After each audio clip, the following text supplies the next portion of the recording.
La geografía.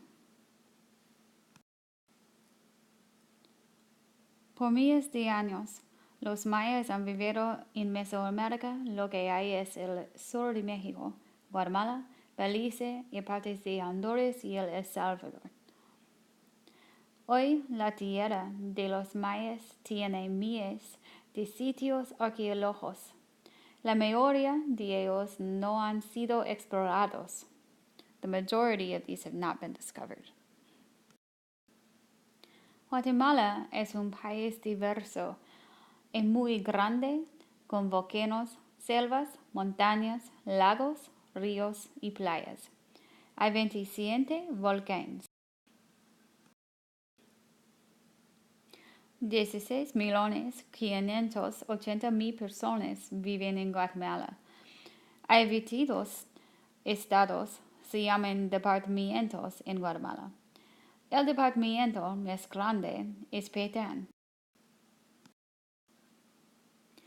El ave nacional es el quetzal. Otras que viven en Guatemala son las garífunas. Ellos son negros libres, los hijos de esclavos escapados. Ellos viven en el Caribe, en la ciudad Livingston. Ellos tienen una cultura, idioma y comida separado. Más 50% de la población son católicos. También muchos son protestantes. La religión es básicamente católica, con unas excepciones. Por ejemplo, el culto de Mashimón es representada por el santo Simeón. Pero no es.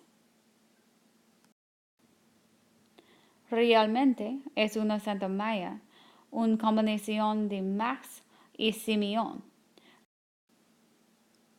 La historia de Mashimón es complicada, pero es un héroe en la gente maya. La gente hace ofrendas de alcohol, tabaco y comadas para Mashimón. Eso es el templo afuera de Antigua.